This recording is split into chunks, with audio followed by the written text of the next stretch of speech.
আসসালামু আলাইকুম, কেমন আছেন সবাই? আশা করছি সবাই অনেক ভালো আছে। গত 24শে আগস্ট আমার মেয়ের জন্মদিন ছিল। জন্মদিন যদিও আমরা সেভাবে তেমন উদযাপন করি না, কিন্তু কিছুদিন হলো আমার মেয়ে একদমই বায়না ধরেছিল যে তার জন্মদিন পালন করতেই হবে, অর্থাৎ তার কেক চাই, গিফট চাই, এগুলো তার লাগবেই।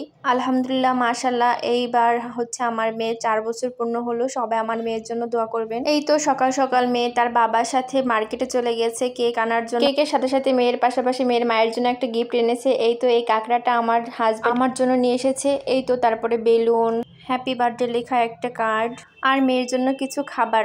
মেয়ের বাবা বলতেছে আজকে আমার মেয়ে আমার কাছে যা চেয়েছে আমি সব কিছু কিনে দেওয়ার চেষ্টা করেছি। তাই মেয়ের যত পছন্দের খাবার সামনে দেখেছে, যা চেয়েছে সবকিছুই কিনে খেয়েছে আর কিছু খাবার বাসায়ও নিয়ে এসেছে। প্রতিটা মেয়ে তার বাবার কাছে রাজকন্যা। বাবার যতই কষ্ট হোক, মেয়ের আবদার না পূরণ করে কি পারে?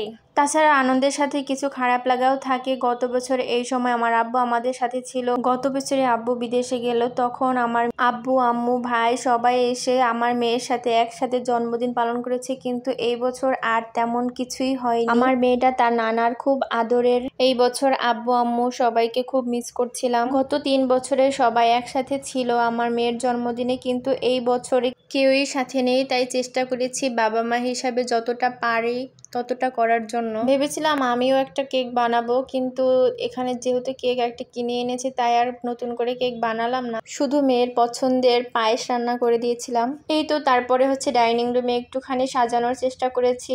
তার বাবা হচ্ছে সমস্ত বেলুনগুলা নিজে নিজে ফুলিয়েছে। আমি হচ্ছে ফোন নিয়ে ব্যস্ত ছিলাম, তাই আমাকে তেমন কিছু বলে নাই। তাই সে নিজে নিজে একাই ফুলিয়েছে, আমাকে তেমন কিছু করতেই হয় নাই। এতটুকু আয়োজনে আমার মেয়েটা যে কতটা খুশি হয়েছে তা বলার বাইরে। যেহেতু আমরা এখানে একা থাকি আর হচ্ছে আমার মেয়েটা এখানে একা একাই থাকে, তাই আমরা চেষ্টা করেছি ওকে একটুখানি আনন্দ দেওয়ার জন্য। তো সেদিন কারেন্ট খুব ডিস্টার্ব করছিল। আয়রা একবার ড্রেস পরেছে, তারপরে গরমের জন্য আবার খুলে ফেলেছে, কারেন্ট চলে গেছিল। তারপরে আবার যখন কেক কাটতে যাবে তখন আবার কারেন্ট চলে গেছে। তো কি করার, ওইভাবে আবার কেক কাটা স্টার্ট করে দিয়েছে।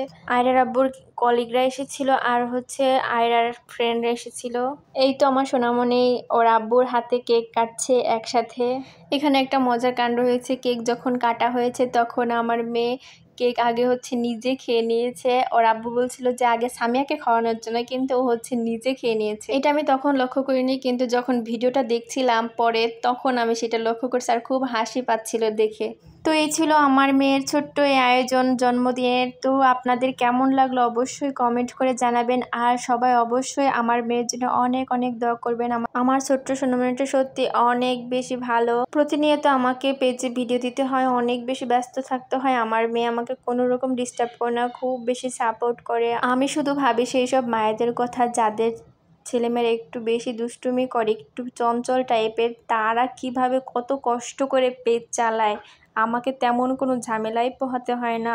আজকের মতো এই পর্যন্তই। সবাই ভালো থাকবেন, সুস্থ থাকবেন। আল্লাহ হাফেজ।